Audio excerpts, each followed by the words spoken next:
Buenas tardes, bienvenidos a un nuevo episodio de Entendiendo el Crimen. El protagonista de esta historia va a ser el señor Pedro Antonio Marín Marín, más conocido como Manuel Marulanda Vélez o Tiro Fijo. En este episodio vamos a descubrir el porqué. Es uno de los personajes más emblemáticos, más importantes de la historia de Colombia, pues fue el fundador de las conocidas FARC, Fuerzas Armadas Revolucionarias de Colombia. El día de hoy vamos a hacer una entrevista y vamos a hacer un análisis de acuerdo a aquella entrevista sobre el comportamiento de este personaje. Acompáñanos en esta historia.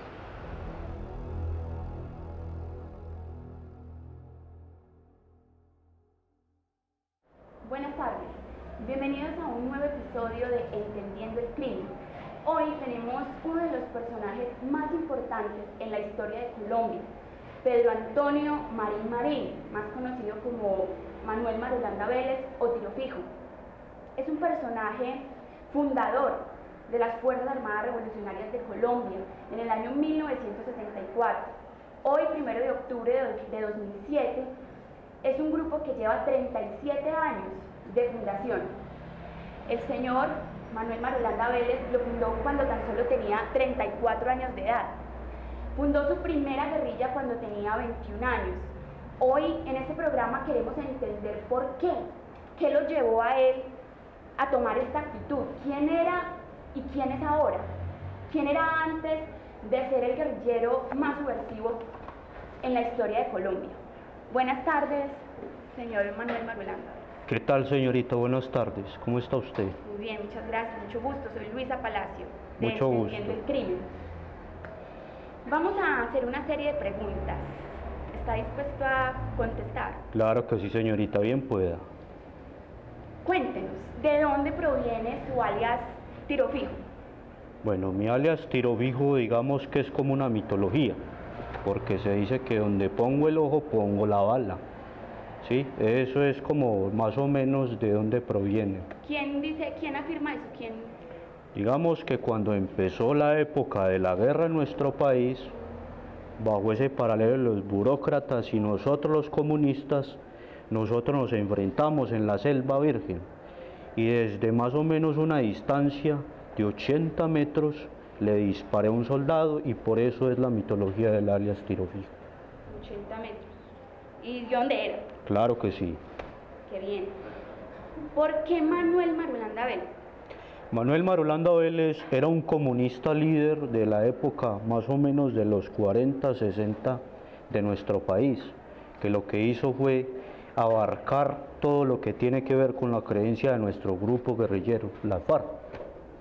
¿Nació usted en Génova, Quindío? Sí, señorita. Hay una controversia en el año de su nacimiento. ¿Está 1928 o 1930? Yo nací en el año de 1930. O sea que usted a la fecha de hoy tiene 77 años. Así es. ¿Cómo ha estado de salud? Bien. Bien, gracias a Dios, ya tomo hasta cervecita, cargo el arma, el machete. Me va bien, gracias. Qué bien. Bueno, cuéntenos, ¿cómo fue esa época de su niñez? Bueno, mi niñez, yo cuando llegué a los 13 años, digamos que ya uno tenía una concepción de lo que era la realidad social del país. Yo a mis 13 años me fui de mi casa, aprendí a trabajar lo que era la serrería de la madera fina. Trabajaba con eso, vendía quesos, fui carnicero, tuve varios trabajos. Pero mi niñez era una niñez como todo campesino cualquiera que está en las FARC. Todo campesino tiene ese tipo de niñez. ¿Fue panadero? Claro que sí. ¿Vendió en tienditas? Vendí de todo, hasta queso cuajada vendí. ¿Tenía usted labores muy diferentes a las que se dedica ahora? Claro que sí. Como le digo, mi visión cuando yo estaba pequeño era solamente eso, lo que era el campo, trabajar lo que era el campo y la madera, no más. ¿Tiene hermanos? 4 hermanos, 3 de ellos, hay uno que ya murió, que murió en combate, como un buen guerrillero, un buen combatiente, y 2 hermanas, una de ellas está viva, la otra no está viva. Bueno, háblenos un poco de sus padres. Mis padres fueron 2 campesinos que nos enseñaron a nosotros a ser gentes de trabajar lo que son los cultivos de frijol, de yuca, el plátano, el maíz, todo tipo de cultivos que se veían en esa época en el Quindío. Eso fue más que todo. ¿Los considera buenos padres? Ellos nos enseñaron a labrar la tierra, pero lastimosamente en este país labrar la tierra no es negocio, porque aquí al campesinado siempre lo llevan por debajo. Aquí el campesinado es víctima solamente de los burócratas. Solamente en el país vale lo que digan los burócratas. El comunismo, según lo han enseñado y lo han inculcado en esa educación de este país, como algo peligroso. Y entonces, debido a eso, por eso nosotros actuamos como actuamos. Entonces, ¿por qué se fue a los 13 años de su casa? Yo me fui... Quinto de primaria. Un momentico, yo le aclaro una cosa. Yo me fui a los 13 años porque ya yo vi que tenía que aprender otras cosas, que tenía que tratar de salir adelante. Pero lastimosamente no fue así. Bueno, ¿qué ideología política tenía su familia? Mi familia todos son liberales. ¿Y usted? También soy liberal. Bueno, ¿por qué si usted era panadero, carnicero, campesino, hoy es uno de los guerrilleros más peligrosos del país? Se le imputan cargos de homicidio, terrorismo, narcotráfico, secuestro. ¿Qué A ver, llevó a un señorita, cambio tan drástico? a ver, yo le aclaro una cosa. Todo guerrillero tiene su historia desde los comienzos del campo. Cuando yo tuve mis 16 años, cuando murió en Colombia Jorge Eliezer Gaitán, un líder liberal muy reconocido, cuando eso pasó en Colombia, a mí me capturan supuestamente por hacer parte de los grupos que en ese momento hicieron estragos en el país. Me capturan y me dicen que me van a encerrar en la cárcel. Yo prendí la vida y ahí empezó todo, y por eso digamos que hoy en día las gentes como yo actúan de esta manera. ¿Está resentido usted por una captura? No es resentido, señorita, le aclaro, no es resentido. Simplemente le estoy diciendo de que el país, a raíz de toda esa crisis que vivió en esa época, hace las suyas y hace lo que les da la gana. ¿Qué es el Bogotazo? El Bogotazo.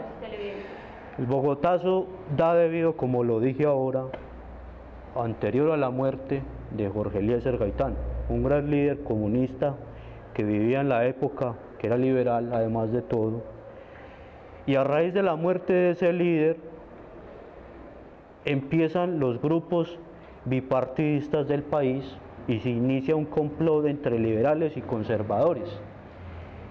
Siendo usted liberal, no podía, digamos, pasar por territorio de conservador. Y a raíz de eso inició una guerra en el país que fue el disonante que generó toda esta revolución de nosotros. ¿Cree usted que ese fue el motivo por el cual es usted ahora alias Tiro Fijo? El Bogotazo, el panorama que había de que ya los campesinos estaban armados, estaban peleando contra el ejército, liberales, conservadores. ¿Fue ese el motivo? ¿Usted estaba liderando la lucha de los campesinos? No, señorita, a ver, le aclaro. Nosotros los guerrilleros lo que estamos liderando es un cambio del país. Un cambio que siempre ha estado encima de la burocracia. Nosotros lo que buscamos, y a raíz de lo que buscamos, es mejorar las condiciones de la misma sociedad, porque se está olvidando a las clases menores, que somos nosotros las gentes que trabajamos en el campo y les damos los frutos para que los burócratas crezcan en el país. Le voy a hacer una pregunta con todo respeto. Claro, señorita. Me dice usted que está velando por el bienestar de las personas del campo, por el pueblo. ¿Por qué secuestran ese mismo pueblo? ¿Por qué extorsionan? A ver, yo le aclaro, señorita, usted no me ha entendido. A ver, la FARC tiene unos ideales muy diferentes a cómo ustedes, los medios de comunicación, han venido transmitiendo y diciendo del país.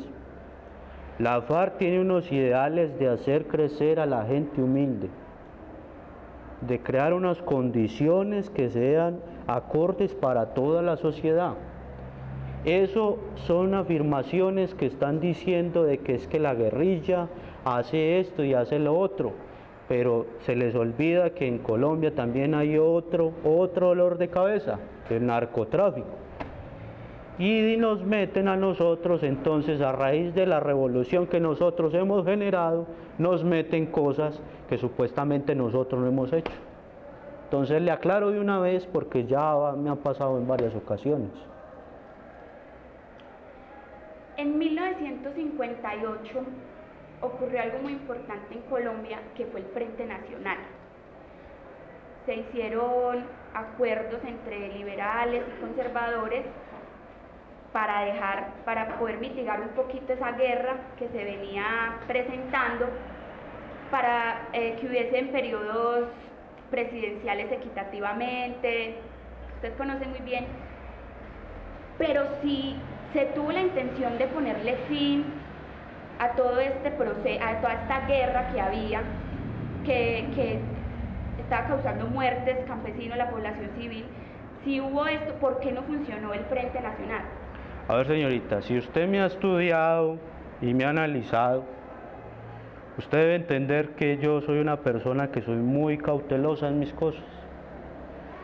Cuando se inició el Frente Nacional, yo tuve mucha desconfianza, no tanto por, digamos, los partidos que en esa época, porque todos los que son comunistas hacen parte de nuestra ideología, y tanto liberales como conservadores, los que estaban creando ese frente, tenían una ideología más o menos similar al comunismo.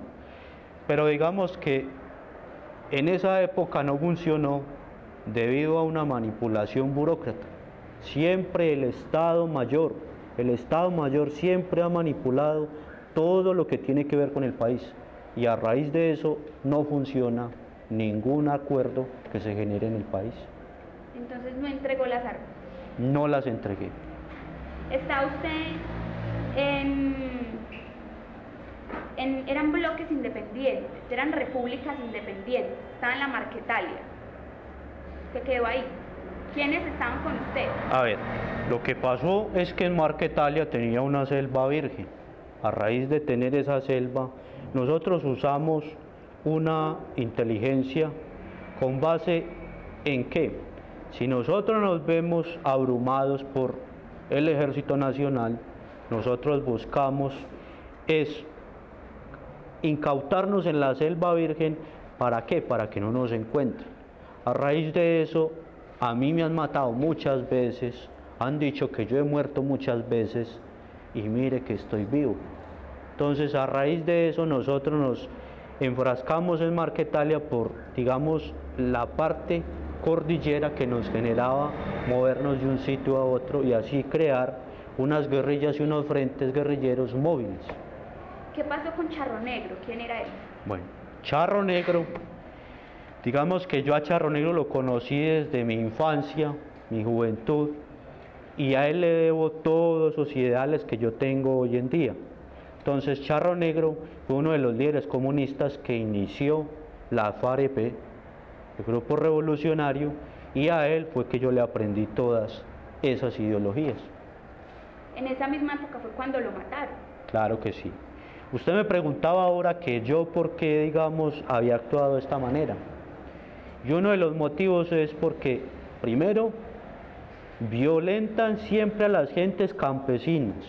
Segundo, matan a mi sucesor, o el que me enseñó todo en la vida, a salir adelante en este grupo revolucionario, y a raíz de eso se crea esa ideología y a combatir lo que es de nosotros, porque el pueblo sigue siendo vulnerado, y a raíz de eso es que nosotros reaccionamos así. Ya a raíz de eso ya se vienen, digamos, las primeras guerrillas, se vienen ya, digamos, las gentes que se quieren asociar a nosotros, porque la primera guerrilla que yo tengo, digamos, uso de razón, señorita, fue con familiares y amigos, y ese era uno de los compañeros. Entonces retomemos, se hizo el Frente Nacional, no se dieron, no entregaron las armas, después vieron que las fuerzas militares los querían erradicar, los siguieron persiguiendo, matan a Charro Negro y ese fue un motivo más para crear ya en el 64 lo que hoy se conoce como las FARC. Era un grupo de familiares, primos, parientes. ¿Quién más estaba ahí conocido? Digamos que cuando ya se inició ese proceso, ya las gentes, los campesinos que se vieron ya vulnerados, fueron erradicando nuestro proceso de revolución.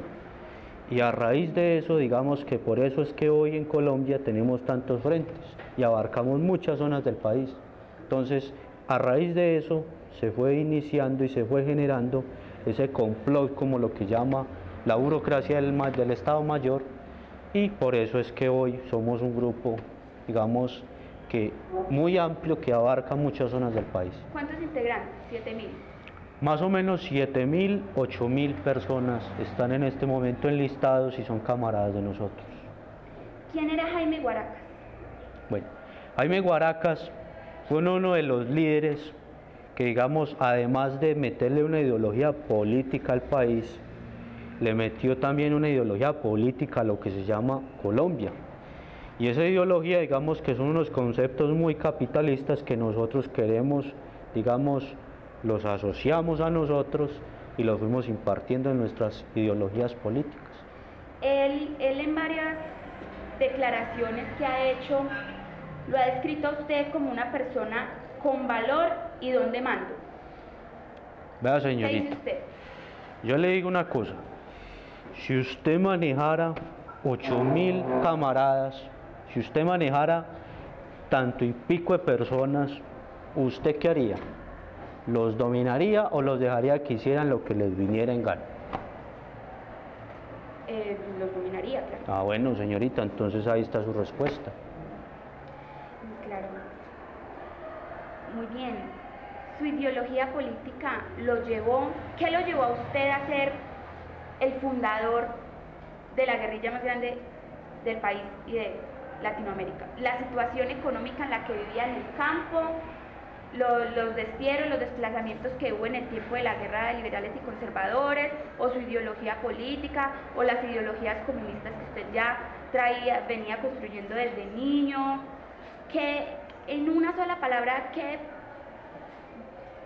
fue la causa primordial de...?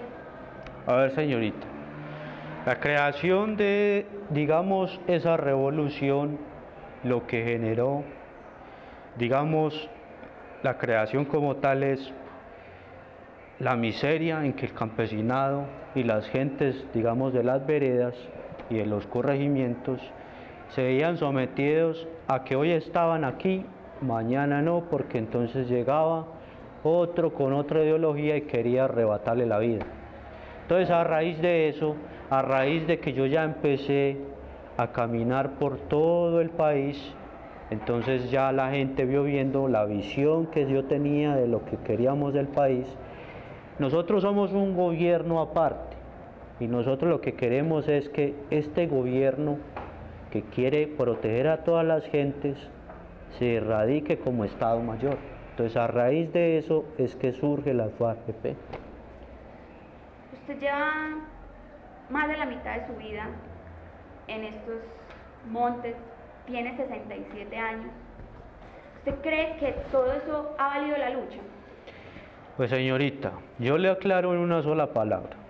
Si el Estado Mayor, digamos, sale con barbaries y todas las cuestiones que ha salido diciendo, es porque, digamos, que está valiendo la pena. Si se agrupa más gentes a nuestro ideal o nuestro concepto de capitalismo, es porque el Estado está reconociendo, la misma sociedad está reconociendo que nosotros podemos generar un cambio de gobierno y ser un gobierno autónomo, que nosotros podamos decidir qué es lo que queremos hacer. Los anteriores procesos de paz con Belisario Betancur, entre otros, no han funcionado. ¿Usted cree que algún día puede haber un proceso de paz aquí en Colombia? A ver, señorita, si nosotros nos hemos sentado a dialogar es por la sencilla razón de que queremos que todo cambie. Pero ¿cómo? Que se reconozca todo lo que nosotros estamos pidiendo. Entonces, Si no ha funcionado es porque se ha visto manipulado esas negociaciones de paz y no se ha llegado a un acuerdo. Es así de sencillo, señor. Le voy a hacer la última pregunta. ¿Usted cree que sería bueno para nuestro país que hubiesen más personas como usted? Señorita, se lo aclaro muy sencillamente. Si en nuestro país los líderes sociales que tiene la burocracia se tomaran la iniciativa de preocuparse por las gentes que son humildes y pobres, digamos que puede funcionar el cambio. Si el país sigue como sigue y que nosotros tengamos que levantarnos en armas, digamos que esto no va a funcionar porque la guerra trae más guerra. Y personas como yo que las llevaron por un trasegar de la vida desde su juventud hasta su adultez como estoy ahora, es porque digamos que el país necesita unos cambios sociales y unas vivencias diferentes a las que hemos vivido en el país. Muchas gracias. Con mucho gusto. ¿Va a tomar cervecita? No, muchas gracias. Ah, bueno, pues, con mucho gusto. Laborando, que esté muy bien.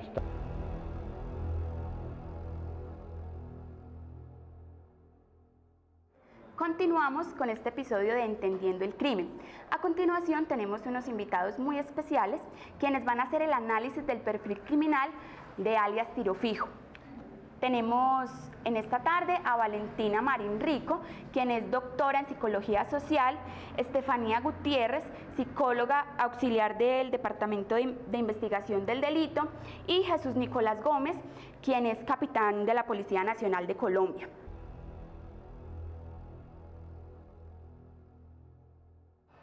Mi nombre es Estefanía Gutiérrez y hoy vamos a hacer un pequeño análisis del perfil criminal de Tiro Fijo. Empezaremos diciendo que desde pequeño se crió con sus padres campesinos, los cuales le enseñaron a trabajar, a cultivar, pero siempre viendo como la clase alta de la sociedad los manipulaba y hacía con su vida, con su trabajo, lo que quisieran, lo cual generó en él cierto sentimiento de rabia hacia esta clase de la sociedad y muchos sentimientos combinados que lo llevaron a desencadenar todos los comportamientos que podemos ver que se desarrollan hoy en día.